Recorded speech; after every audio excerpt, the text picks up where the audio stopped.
Welcome back. This is the second video for section 2.4. We're going to look at the area of a surface of revolution, extending the concept that we looked at in the first video for finding the arc length of a curve. Notice in figure 2.4.1, right here, part A, we see a curve, y equals f of x. We can think of it as going from A to B. And we want to break it up into little subintervals. And so if we were to look at one of these subintervals, say this one right here, call this xi minus 1, call this xi, then the width of that subinterval, of course, is going to be, like we've always done, we call that delta x. We'll take a point in the middle here. Right in the middle of the interval, we'll call that x star. And let's also talk about the heights of these lengths here. So at xi minus 1, this blue height we see here that goes up to the function, let's call that r1. And then on the right side at xi, that blue height, let's call it r2. And then let's talk about what the height would be right smack dab in the middle. Let's call that Ri. And just doing a little bit of simple algebra, we know that Ri would be the average of R1 and R2. So we could say Ri is equal to R1 plus R2 divided by 2. And using the notation that we put in the picture, since this x value here is xi minus 1, we could change the notation here. Instead of r1, we could call that f of x I minus 1. And then likewise, instead of r2, we could call that f of xi. And then we'll divide by 2 because it's the average. And what we could say is that this Ri, this is approximately equal to f of xi star. Only though if the number of intervals we use is very large, or if delta x is very small. Because notice there is a gap up here. So f of xi star would actually go all the way up to the red curve right here. It would go all the way up to there. So it's not, there's a little gap there. It's not quite the same. But if we shrink this interval, if we make delta x small, then it is approximately equal to it, which is where the calculus comes in. So we can say when int approaches infinity, or likewise, delta x approaches 0. Okay, so the idea here then is that also as n gets really large, or delta x gets really small, this blue segment here is going to be a nice approximation for the actual curve. And then we want to rotate this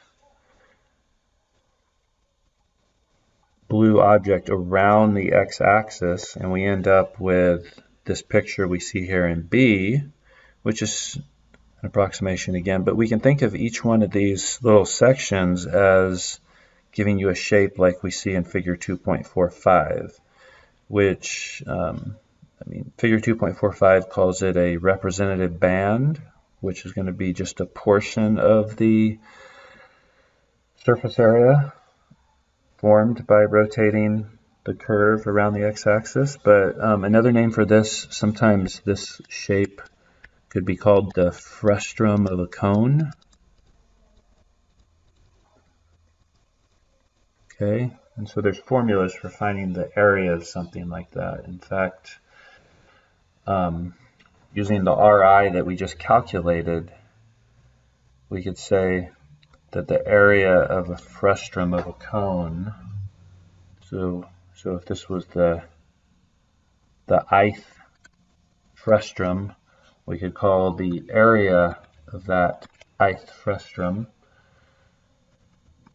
We could calculate that area by using the formula 2 times pi times Ri, which we just calculated above here, right? Ri times Li, or the length. And in this case, the Li is going to be right here. This is Li, that segment there, that length there.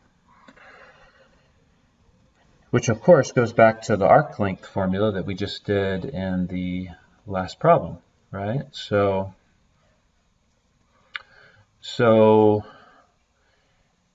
if we want to find surface area, and the letter that we're going to use for that in this book is S. So S is surface area.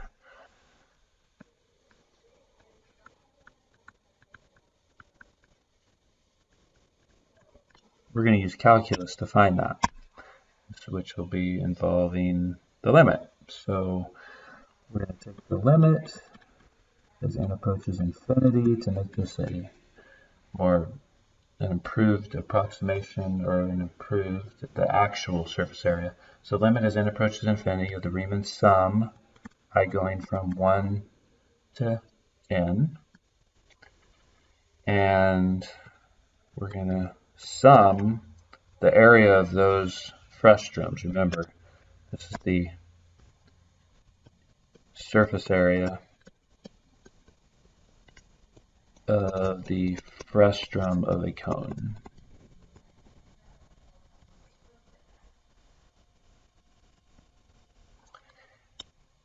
And this can be better written as the limit as n approaches infinity of the sum from I equals 1 to infinity of 2 times pi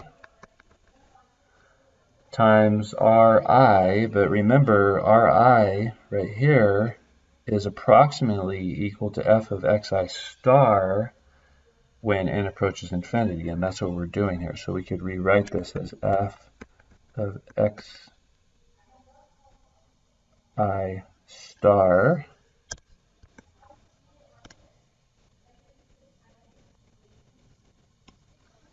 times the arc length Li, which we did in the last section. So that's the square root of 1 plus f prime of xi squared. And of course, because it's the limit of an infinite sum, oh, I just noticed that this said infinity. That should say n, right? Sum as I goes from 1 to n. So this is the integral of 2 pi, or it's 2 pi times the integral from a to b of f of x times the square root of 1 plus f prime of x squared dx.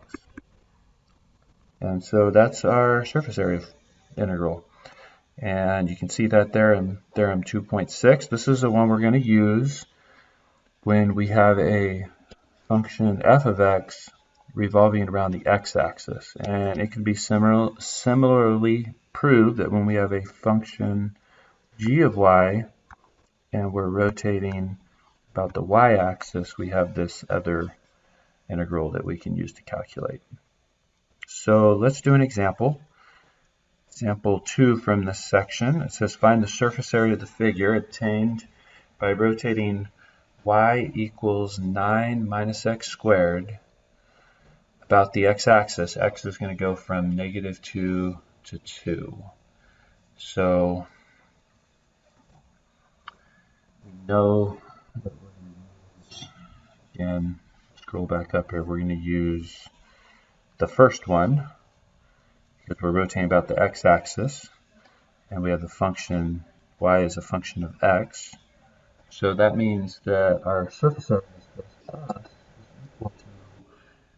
integral, and we're going to go from -2 to 2 of 2 pi times our function times the square root of 1 plus the derivative of our function squared. And so we have some things we need to calculate. Let's go ahead and do this over on the side.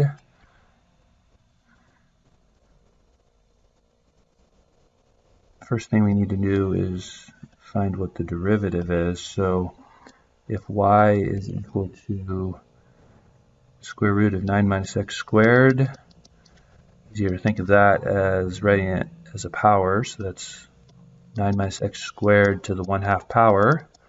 And then to find the derivative, we're going to use the chain rule. So y prime to the 1/2 power to the front, 9 minus x squared to the minus 1/2 power, and then multiply by the derivative of the inside. It's our chain rule part here, which would be -2x. So simplifying this, that's going to give us -x over the square root of 9 minus x squared. Of course, the square root's on the bottom because it's a -1/2 power. So that is our derivative, and we know that we need to calculate the square root of 1 plus that squared. So let's actually also look at that. So we have the square root of 1 plus the derivative squared. And so that's going to look like square root of 1 plus -x over square root of 9 minus x squared,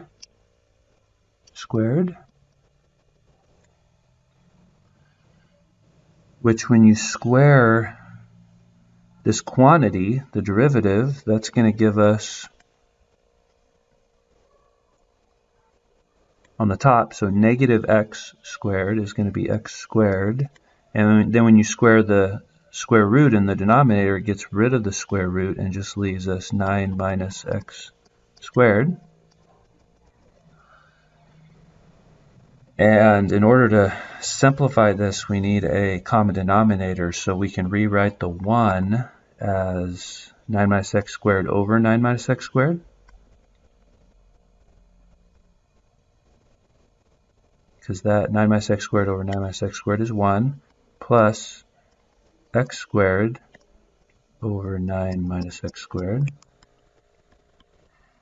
Now we can combine these fractions, and so this gives us, on the top here, 9 minus x squared plus x squared is just 9. And then on the bottom we have 9 minus x squared. And so that gives us 3 over the square root of 9 minus x squared. And so now we're ready to go ahead and rewrite.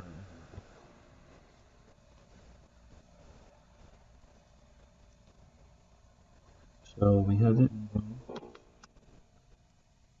from -2 to 2. Go ahead and write the 2 pi up front, since it is a constant. And we have our function, which was the square root of 9 minus x squared.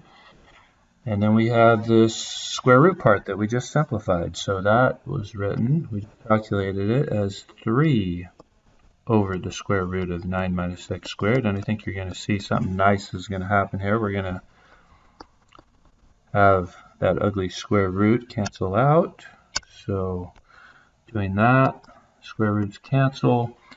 So it actually becomes a quite simple integral at this point. It becomes,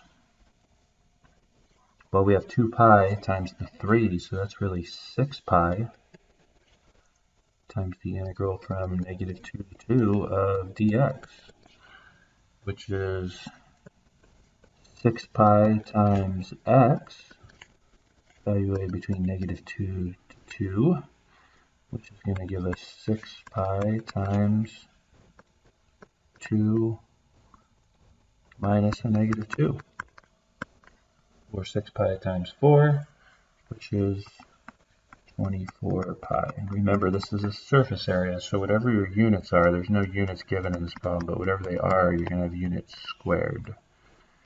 And that's our answer.